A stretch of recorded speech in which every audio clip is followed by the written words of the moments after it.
युवराज जी अमिता कंचुकी को कुत्ते की तरह जंजीर से पकड़कर सामने ले आती है। अपनी माता महारानी नंदा और राजमाता दोनों के सामने कहती है कि ये युथप लोगों को मारता है, उनसे छीनता है, इसलिए हमने उसे जंजीर से बांधकर दंड दिया है। यह सुनकर महारानी प्रसन्न हो जाती हैं कि उनकी बेटी अमिता सद्धर्म के मार्ग पर चल रही है। इस कारण उन्हें एक विश्वास पैदा होता है कि अपनी बेटी एक अच्छे बौद्ध धर्म की उपासिका अवश्य बनेगी। परंतु इस प्रकार किसी मनुष्य को कुत्ते की तरह जंजीर से बांधकर दंड देना, यह भी उन्हें अच्छा नहीं लगता। इसलिए वे युथप को स्वतंत्र करा देती हैं और राजकंचु की वृद्ध उद्दाल युथप के गले से जंजीर निकाल लेता है। महारानी स्थिति से अवगत होने के बाद कहती हैं कि किसी का आवास छीना नहीं जाएगा, किसी की झोपड़ी उजाड़ी नहीं जाएगी, किसी की जमीन छीनी नहीं जाएगी।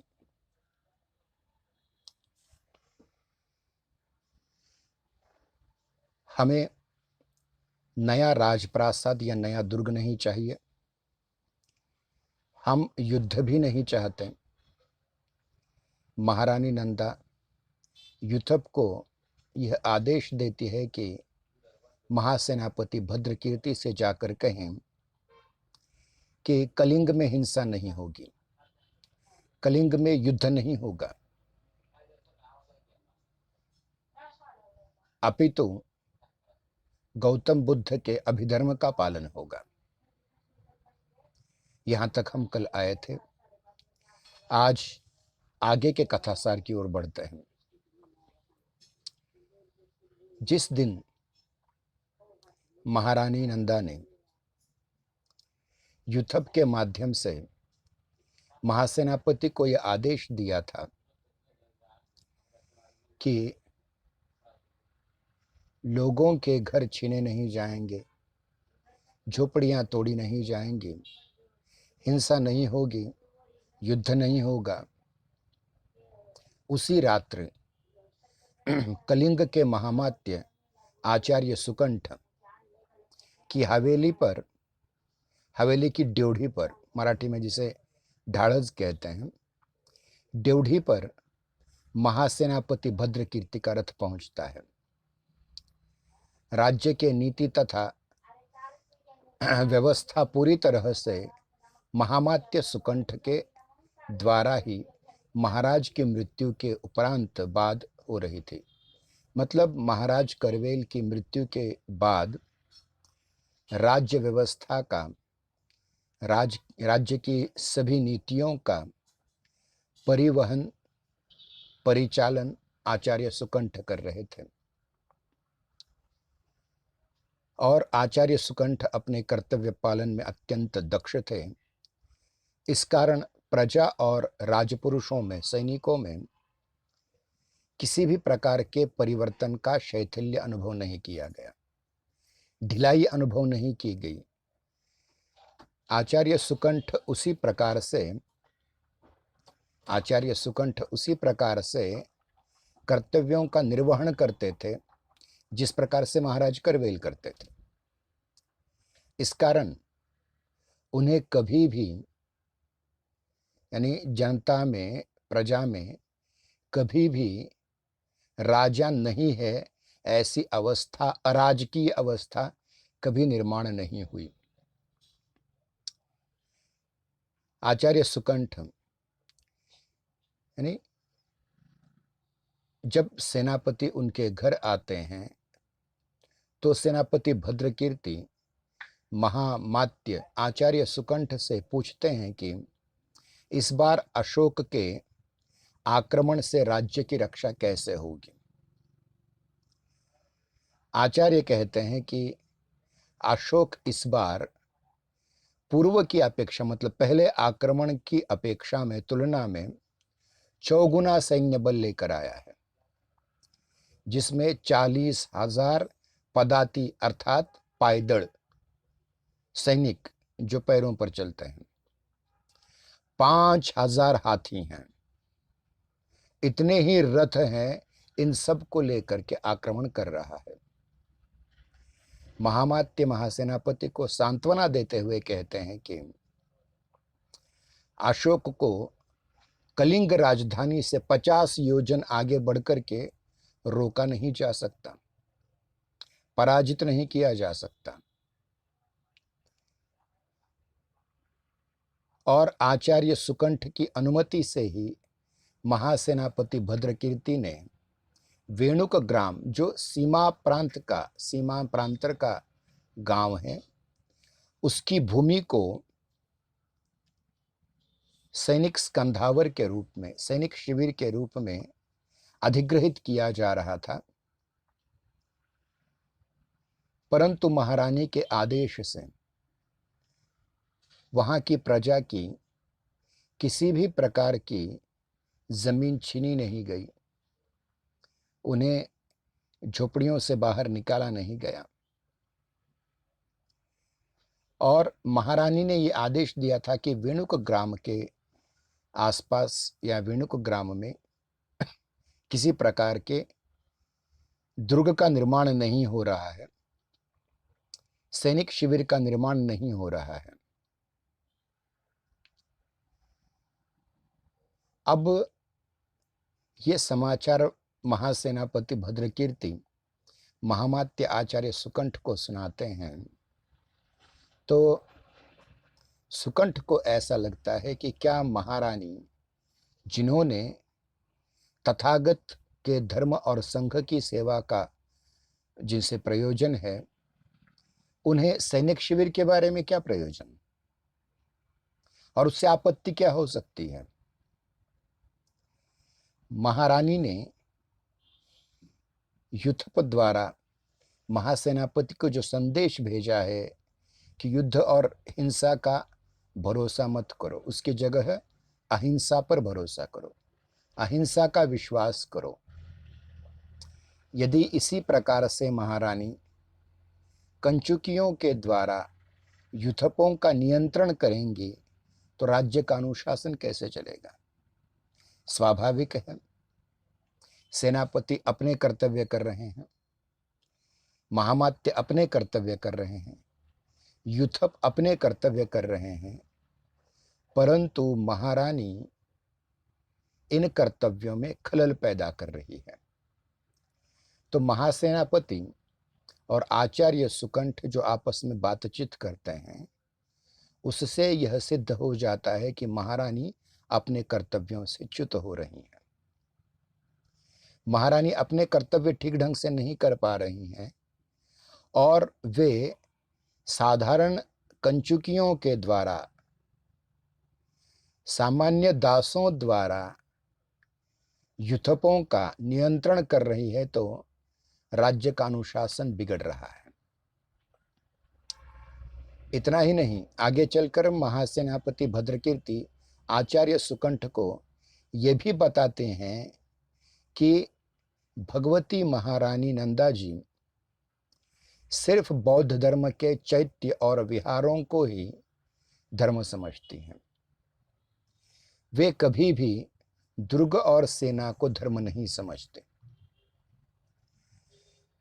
अब ये सुन करके महामंत्री या महामात्य आचार्य सुकंठ चिंतित स्वर में कहते हैं कि महारानी का धर्म विश्वास, राज्य धर्म, अनुशासन और राज्य की रक्षा में बाधा बन रहा है, तो इसी प्रकार से आए दिन नित्य प्रति संकट आएगा और ये संकट राज्य को लेकर के डूबेगा।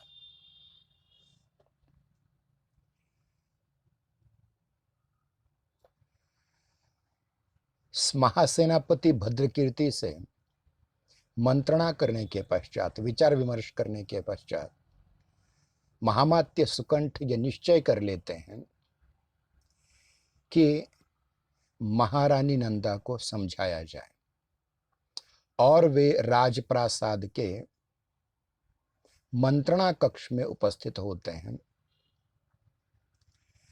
और यह बताते हैं कि चंड अशोक के आक्रमण के कारण कलिंग को तहस नहस किया जाएगा। इसके बदले हमें युद्ध की तैयारी करनी चाहिए, वरना सम्राट अशोक अपना कोई प्रतिरोध न जान करके, विरोध न जान करके हमारे संपूर्ण कलिंग को नष्ट भ्रष्ट कर देगा। परंतु महारानी नंदा आचार्य सुकंठ से कहते हैं कि कल प्रजा ने, वेणुक ग्राम की प्रजा ने न्याय के लिए गुहार की थी, न्याय के लिए प्रार्थना की थी, और धर्म तथा न्याय की रक्षा के लिए जो तत्पर है हमेशा, उस आचार्य सुकंठ के नेतृत्व में ही सामान्य जनता पर अन्याय हो रहा है, प्रजा पर अन्याय हो रहा है। ये गलत है, ऐसा महारानी कहती हैं। महासेनापति के आदेश से वेणुक ग्राम की जनता की झोपड़ियां नष्ट करके, उनकी जमीनें छीन करके वहां सैनिक स्कंधावर दुर्ग राज प्रासाद बनाने की जो कोशिश हो रही थी वह गलत थी।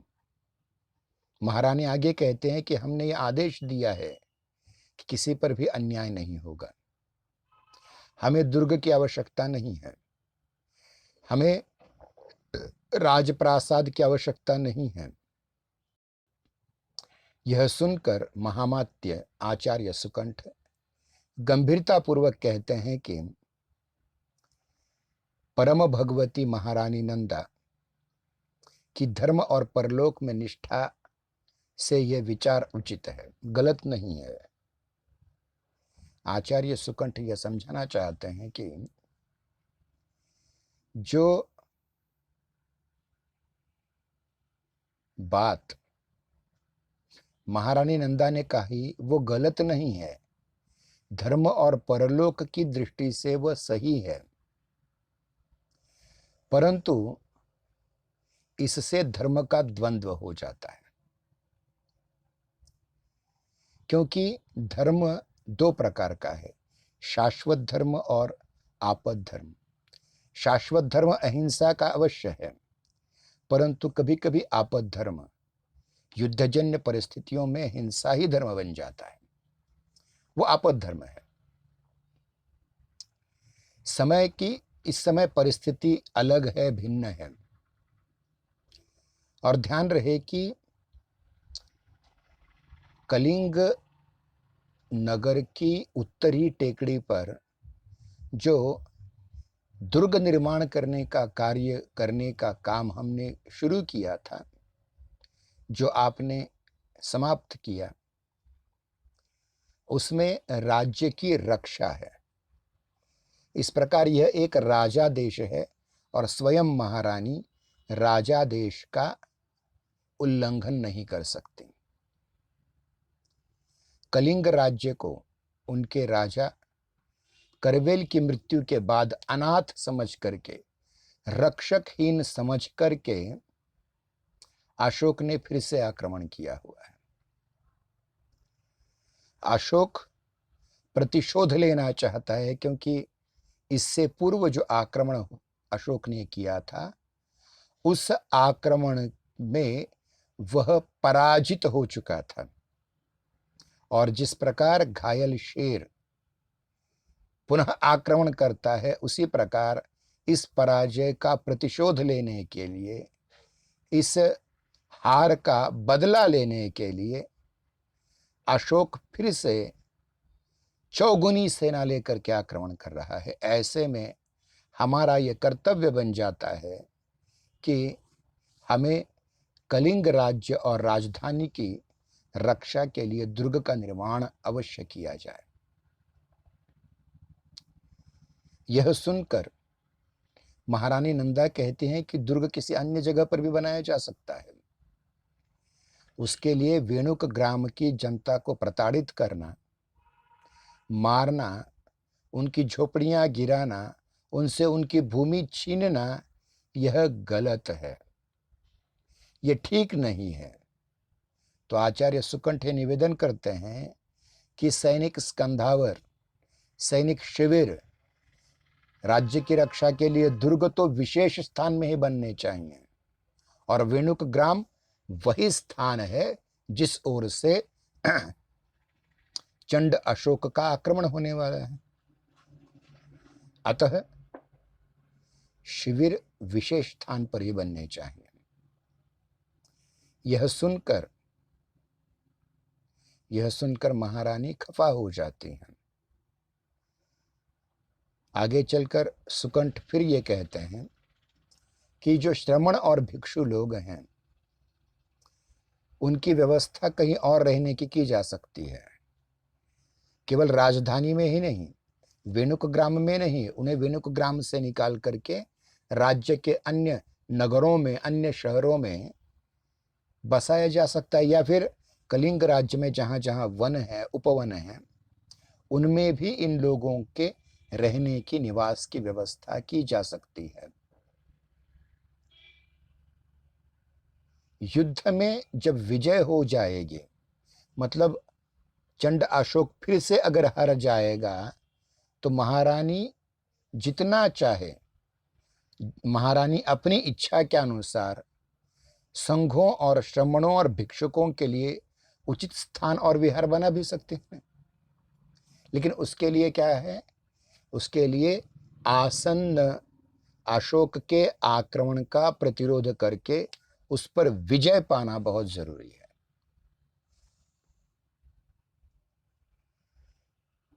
महारानी नंदा आचार्य सुकंठ के इस कथन से सहमत नहीं होती। आचार्य सुकंठ महारानी नंदा से निवेदन करते हैं कि चंड अशोक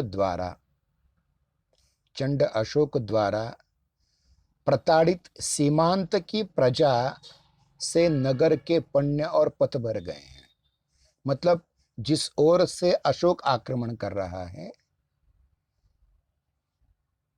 राजधानी में आने से पूर्व कलिंग राज्य के जितने भी ग्राम इस अशोक के आक्रमण के शिकार हो रहे हैं, वहां के सारे लोग भाग करके आ रहे हैं और कलिंग की राजधानी के पण्य अर्थात बाजारों में उन्होंने आश्रय लिया हुआ है, और रास्तों पर भी वो रह रहे हैं। ऐसे में इस आक्रमण को रोकना बहुत जरूरी है, क्योंकि राजधानी का शहर, राजधानी का नगर कितने दिन इन प्रताड़ितों को सह पाएगा?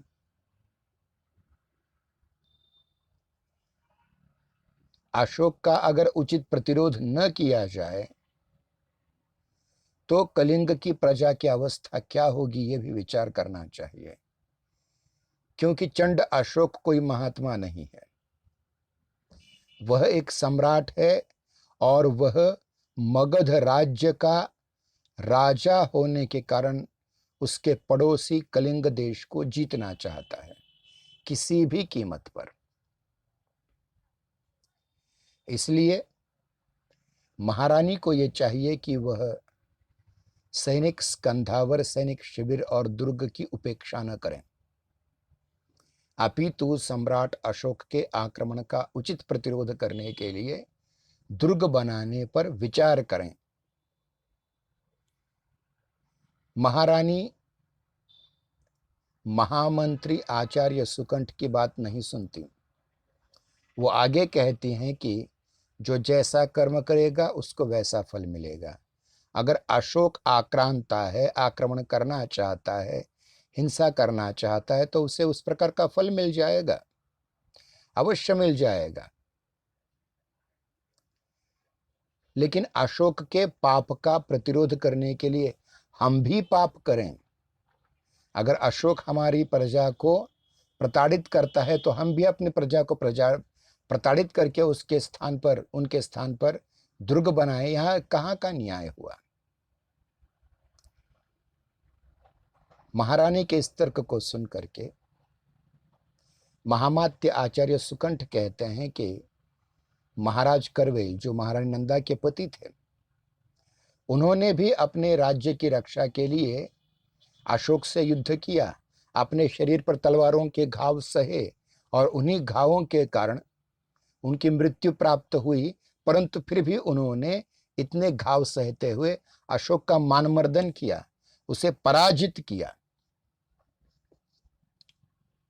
इतना ही नहीं, उन्होंने कलिंग की रक्षा के लिए, कलिंग राज्य की रक्षा के लिए इस पूरे संसार को तुच्छ मान करके वीर गति प्राप्त हुए।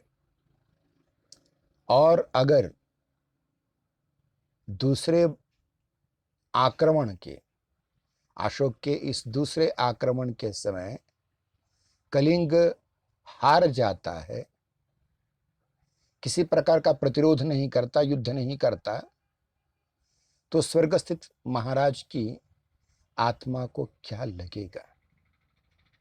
स्वर्गस्थित महाराज राज्य की रक्षा की उपेक्षा देख करके क्या कहेंगे? इस प्रकार का एक भावुक आवाहन महामात्य ने किया। परंतु फिर भी महामात्य के इन विचारों से महारानी सहमत नहीं होती। वह दृढ़तापूर्वक कहती हैं कि अशोक, महाराज करवेल ने अशोक के बल को खंडित किया, युद्ध में पराजित भी किया, परंतु क्या इस अशोक के मानमर्दन से, अशोक के बल को खंडित करने से और पराभूत करने से कलिंग राज्य सुरक्षित हो पाया? बिल्कुल नहीं। ये तर्क देकर महारानी आगे कहती हैं कि कोई भी राज्य युद्ध की कामना मस्तिष्क में लेकर के निर्भय नहीं बन सकता, निर्भय नहीं बन सकता। इसलिए आप भयभीत होकर के दुर्ग बनाना चाहते हैं, क्योंकि डर है आपको, और इस डर के कारण आप दुर्ग बनाना चाहते हैं। इतना ही नहीं, आप अपना डर प्रजा पर थोप रहे हैं और शत्रुता बढ़ा रहे हैं। शत्रुता बढ़ाने के कारण प्रजा और भयभीत हो रही है, और प्रजा भयभीत हो रही है तो क्या होगा? और हिंसा बढ़ेगी और अधर्म बढ़ेगा। इसके स्थान पर महारानी नंदा एक उपाय सुझाती हैं। वे कहते हैं कि हम धर्मधीर सिद्ध महास्थविर से ये प्रार्थना करेंगे कि आसन्न आपत्ति के निवारण के लिए, अशोक के आक्रमण के निवारण के लिए 1,000 भिक्षुओं के द्वारा, सहस्र मतलब 1000, 1000 भिक्षुओं के द्वारा परित्राण दिवासेना का पाठ कराएंगे। परित्राण दिवासेना बौद्ध धर्म में एक ऐसा सूक्त है या ऐसा स्त्रोत है जो संकट काल में जिसका जाप कर उस संकट को टाला जा सकता है।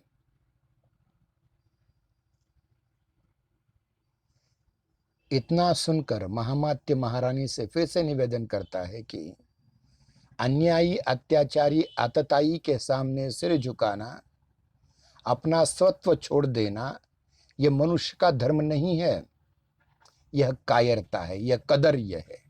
और इस प्रकार की कायरता हम सहेंगे नहीं, हम तो युद्ध का प्रतिरोध अवश्य करेंगे, अशोक को फिर से हरा कर दिखाएंगे। इतना ही नहीं, वे आगे चलकर कहते हैं कि स्वर्गीय महाराज करवेल इस सेवक को, अर्थात महामात्य आचार्य सुकंठ और राज्य की मंत्री परिषद पर कलिंग के राजवंश और कलिंग के राज्य की रक्षा का उत्तरदायित्व रक्षा की जिम्मेदारी छोड़ करके गए हैं, इसलिए हम तो कम से कम इस प्रकार पलायन नहीं कर पाएंगे।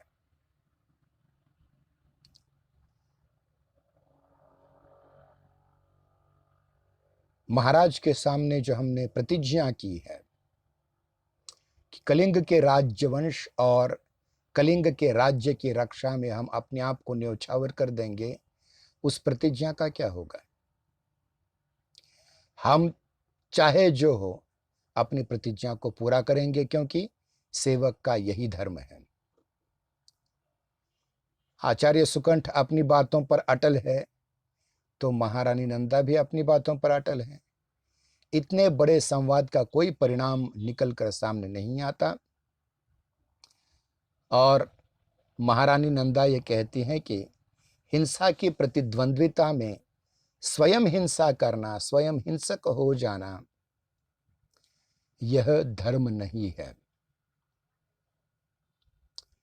यानी कोई हिंसा कर रहा है तो उसे हिंसा से रोकने के बजाय हम भी हिंसा में लग जाएं, यह धर्म नहीं अधर्म है।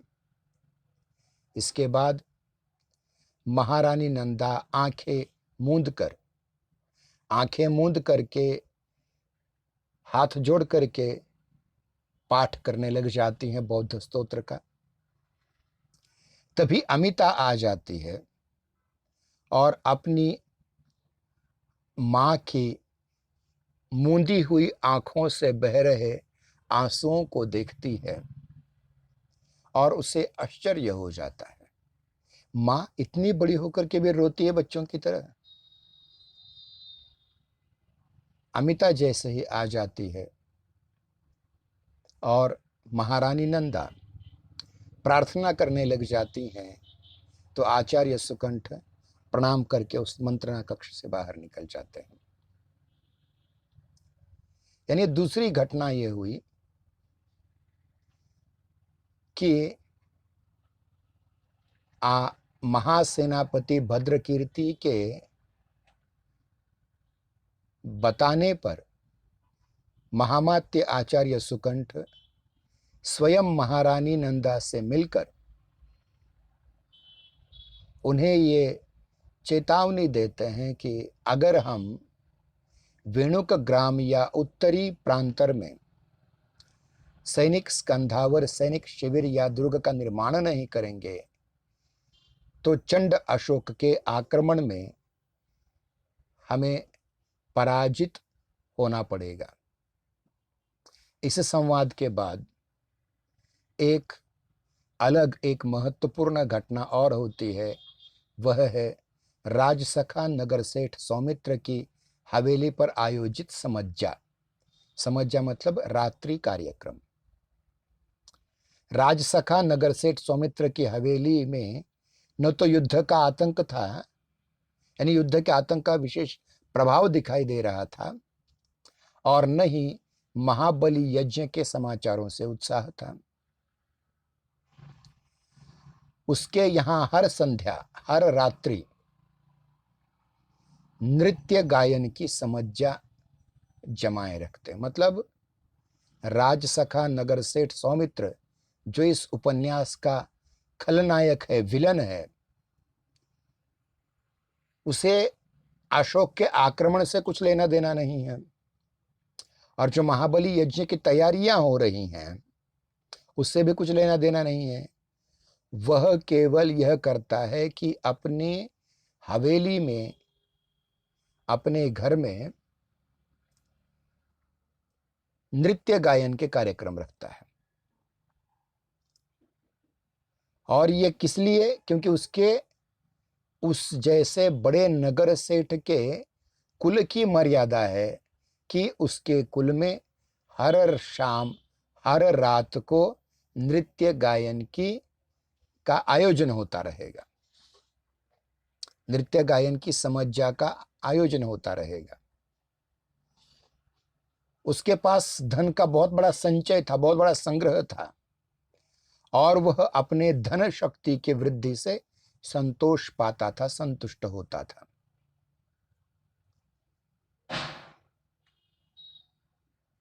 उसके धन के संबंध में संपूर्ण राजधानी में, कलिंग नगर में, कलिंग राज्य में अनेक दंत कथाएं प्रचलित थी। उसके पास बहुत पैसे हैं, बहुत धन संपत्ति है, और इसी धन संपत्ति के आधार पर वह नृत्य गायन की समज्जा का आयोजन करता है। जिस संध्या काल में ये समज्जा आयोजित की गई थी, उस समय कलिंग राज्य की प्रमुख नर्तकी तारा का नृत्य आयोजित किया गया था। सेठ सौमित्र को यह आशंका थी कि महामात्य आचार्य सुकंठ और महासेनापति भद्रकीर्ति दोनों मिलकर के आसन्न युद्ध की छाया में उसका धन ऐंठ लें। यानी जब देश पर कोई आक्रमण कर देता है तो सामान्य से सामान्य व्यक्ति भी अपने देश की सुरक्षा के लिए कुछ न कुछ धन उसे राज्य के प्रति समर्पित करता है। परंतु राजसखा नगर सेठ सौमित्र ये कतई नहीं चाहता था कि उसका धन राज्य की रक्षा के लिए प्रयुक्त हो। वह धनवान था और भी अधिक धनवान बनना चाहता था। इसलिए उसने क्या किया? इसलिए उसने अधिक से अधिक धन इकट्ठा करने की कोशिश की। सौमित्र अपनी समज्जा में जिन जिन लोगों को आमंत्रित करता है, उसमें महामात्य आचार्य सुकंठ के पुत्र आचार्य मयंक और महासेनापति भद्रकीर्ति के पुत्र सूर्यकीर्ति को भी आमंत्रित करता है, अनुनय विनय करके। इस कारण, क्योंकि वह चाहता है कि इस नई पीढ़ी के माध्यम से उनके पिताओं पर नियंत्रण किया जाए। आज के लिए बस इतना ही काफी है। आज हम यहाँ रुकते हैं। कल की तासिका में इस कथासार को और अधिक बढ़ाने की कोशिश करते हैं। धन्यवाद। कल फिर मिलेंगे।